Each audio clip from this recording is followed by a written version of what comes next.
समस्त सद्गुरूंना माझं सादर वंदन. मी डॉक्टर वैशाली जोशी, सेवानिवृत्त प्राध्यापक.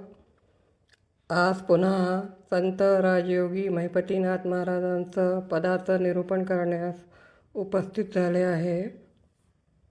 मागच्या पदात सद्गुरू कसा असावा आणि ढोंगी गुरु कसे असतात याचे वर्णन होते.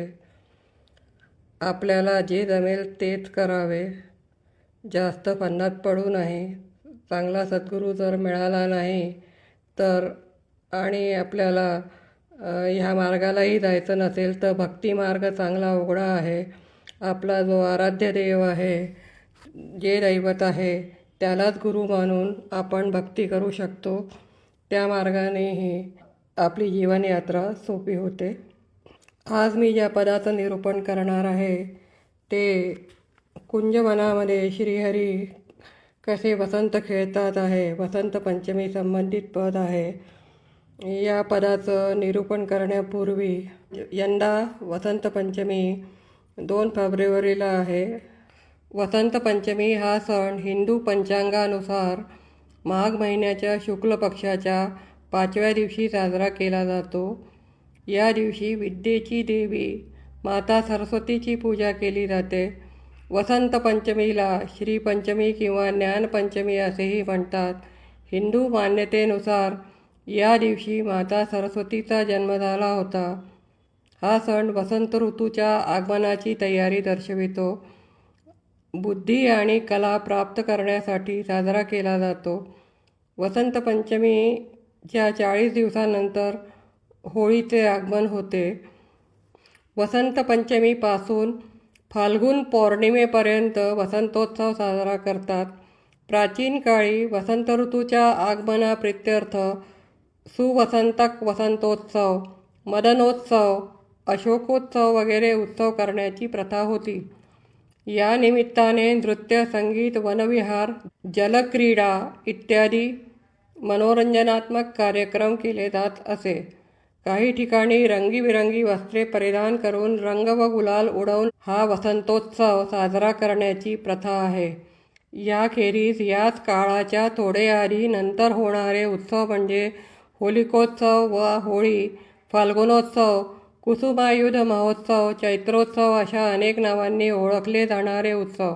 वसंतोत्सवाचा जो भाग फाल्गुन महिन्यात येतो त्याला फाग म्हणतात. वसंत ऋतूमध्ये नवी पालवी फुटते, त्या पानाफुलांनी बहरतात. त्याप्रमाणेच लोकांच्या मनोवृत्तीही उत्साही व आनंदी होऊ लागतात. हा उत्सव या संक्रमण स्थितीचा द्योतक आहे. निसर्गसृष्टीप्रमाणेच मानवी जीवनात आनंद व उत्साह वृद्धिंगत व्हावा या उद्देशानेच हा उत्सव साजरा करण्याची प्रथा असावी. आयुर्वेदात ऋतुसंधी असा एक पारिभाषिक शब्द आहे. निसर्गातील बदल क्रमाक्रमाने होत असतात. आधीच्या ऋतूतील हवामान क्रमाक्रमाने बदलते व पुढच्या ऋतूचे वेध लागतात. या बदलाला ऋतुसंधी असे म्हणतात. हा संधिकाळ आरोग्याच्या दृष्टिकोनातून अवघड असतो. म्हणून सहसा हवामान बदलले की आजारपण येते असा अनेकांचा अनुभव असतो. ऋतुसंधीची लक्षणे सुरू झाली की त्यानुसार आहारविहार आचरणात बदल केला तर मात्र हा त्रास आजारपण टाळता येऊ शकते. साधारणतः फेब्रुवारी महिन्याच्या मध्यानंतर थंडी कमी होऊ लागते, म्हणजेच वसंताची सुरुवात होते. वातावरणात वसंतागमनाचा उत्साह असला तरी आपणही आरोग्य रक्षणाच्या दृष्टीने काही बदल करणे आवश्यक असते. तरीही ऋतू उत्साहवर्धक असते आणि श्रीहरी कुंजवनात म्हणजे बागेत वसंत खेळतात आहे. महिपतीनाथ महाराजांचं यावर सुंदर पद आहे. पदाचं ध्रुवपद आहे. चाल सखे सुंदरी गडे ग चाल सखे सुंदरी, कुंजवनी हरी वसंत खेळे पाहू डोळे भरी. गोपिका आपल्या सखीला म्हणते, चल ग सखी, चल ग सखी, कुंजवनात जाऊ, बागेत जाऊ. तेथे हरी वसंत खेळत आहे, त्याला आपण डोळे भरून पाहूया.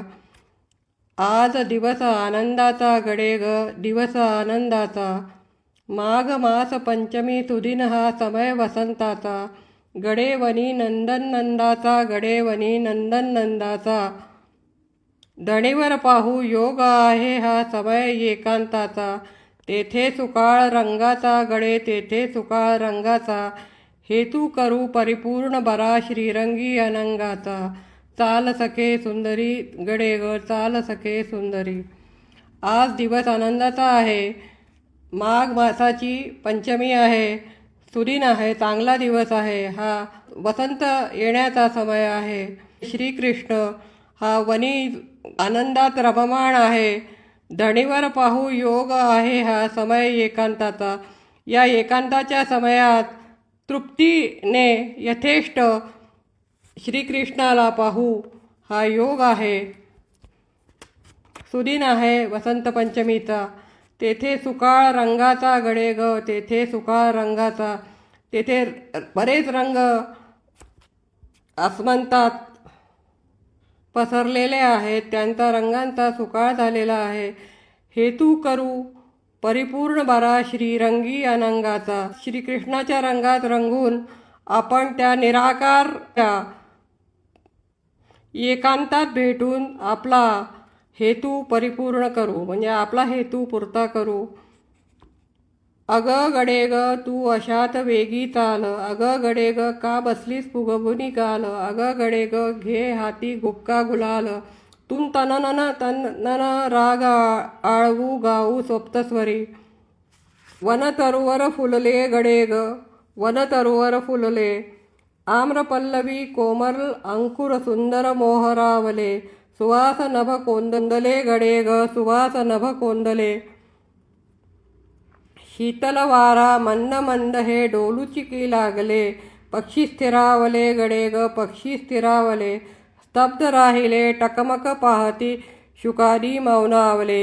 ताल सखे सुंदरी गडे ग, ताल सखे सुंदरी. श्रीकृष्णाला भेटून आपला हेतू पूर्ण करू. गोपिका सखीला म्हणते आहे, अगं तू लवकर चल, लवकर चल. अगं गडे ग तू अशात वेगी चाल. अगं गडे ग का बसलीस फुगवून गाल, गाल फुगवून कशाला बसली आहेस, लवकर चल. अगं गडे ग घे हाती बुक्का गुलाल, हातात बुक्का गुलाल घेऊन चल. तुम तननन तननन राग आळवू गाऊ सप्तस्वरी. आपण गाणे गाऊ, सप्तस्वरामध्ये चांगला राग आळवू आणि श्रीकृष्णाला भेटायला जाऊ. वनतरुवर फुलले गडे ग, वनतरुवर फुलले. नंदनवनामध्ये किती वृक्षपल्लवी फुललेल्या आहे, सगळ्यांवर बहार आलेली आहे. आम्रपल्लवी कोमल अंकुर सुंदर मोहरावले. आंब्यावरती पालवी आली आहे, कोमल अंकुर फुटले आहे आणि त्याला मोहर आलेला आहे. सुवास नभ कोंदले गडे ग, सुवास नभ कोंदले. आकाशात पहा किती सुगंध पसरला आहे. शीतल वारा मंद मंद हे डोलूची की लागले. गार वारा मंद मंद वाहत आहे आणि ही आंब्याची पालवी डोलू लागली आहे. पक्षी स्थिरावले गडे ग, पक्षी स्थिरावले. आणि पक्षीही स्थिर झाले आहे, ते स्तब्ध होऊन पाहतात आहे. स्तब्ध राहिले टकमक पाहती शुकारी मौनावले. म्हणजे शुक आणि म्हणजे पोपट आणि चिमण्या हे सगळे मौन झाले आहे, ते स्तब्ध होऊन पाहतात आहे. इतका सुंदर वसंताचा नंदनवनामध्ये सुगंध पसरलेला आहे आणि दृश्य खूप रमणीय आहे, म्हणून सगळे स्तब्ध झाले आहे. यात महिपतीनाथ महाराज असं म्हणतायत की पहिला जो भाग आहे या पदाचा तो निष्काम भक्तीचा आहे. म्हणजे अनंगाचा म्हणजे निराकार स्वरूपाचा चं स्मरण करायचं आहे. पक्षीसुद्धा स्थिरावले आहे आणि एकमेकांकडे स्तब्ध पाहत आहे, मौन झाले आहे. मौन करून ती भक्ती करायची आहे. यात म्हणजे ती निष्काम भक्ती आहे. त्याच्यामध्ये देवाकडून काहीच मागणे नाही आणि तो फक्त मौन राहून आनंद घ्यायचा आहे. अगं गडे ग ठाई ठाई गोपीचे वृंद. अगं गडे ग नृत्य करतो गोविंद.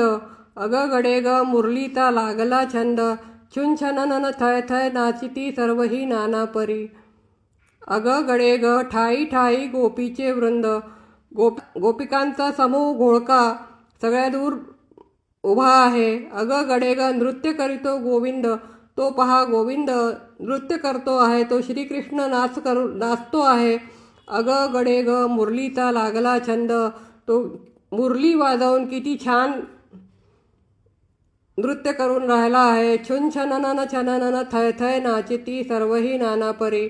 आणि त्याच्याबरोबर सर्वही गोपीचा घोळका गोपींचे वृंद नाचू लागतात ते. असं ते दृश्य आहे. हे सगळं निष्काम भक्तीचं दृश्य आहे. प्रत्येक गोपिकेला आपल्याजवळ श्रीकृष्ण उभा आहे असं भासत आहे. आणि ते वसंताचा आनंद नंदनवनात घेत आहे. निष्काम भक्ती म्हणजे ईश्वराकडून त्यात काही मागणे नसते. भगवद्गीतेत लिहिले आहे, कर्मण्येवाधिकारस्ते मा फलेषु कदाचन. या भावाने सर्व गोपिका नाचत आहे आणि श्रीकृष्णाची भक्ती करत आहे आणि त्याच्याकडून कुठल्याही प्रकारचं फळ प्राप्त होईल अशी त्याची इच्छा नाही. त्याला निष्काम भक्ती असे म्हणतात. या पदाचा दुसरा भाग सकाम भक्ती संबंधी आहे. आपण सत्यनारायण पूजा करतो. माझं अमुक काम झालं तर पूजा करेन, अमुक काम झालं तर देवीला खडानारळाने ओटी भरेन.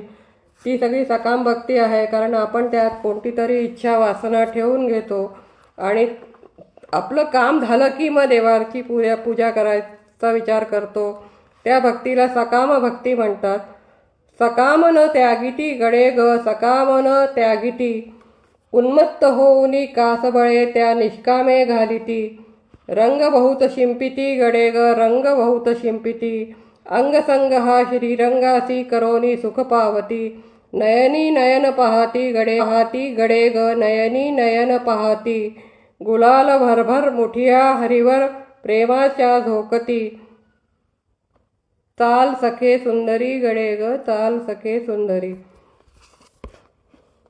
म्हणजे गोपिका आपली इच्छा त्यागत नाही आणि सकाम इच्छा ठेवून श्रीकृष्णाची उन्मत्त होऊन युक्तिचातुर्याने श्रीकृष्णाजवळ येण्याचा प्रयत्न करीत आहे. त्या निष्कामपणा सोडून देत आहे, सकाम भक्ती करतात आहे. रंग बहुत शिंपिती रंग उडवतात आहे गडे ग रंग बहुत शिंपिती. रंग उडवून श्रीकृष्णाशी अंगसंग करण्याचा प्रयत्न करत आहे.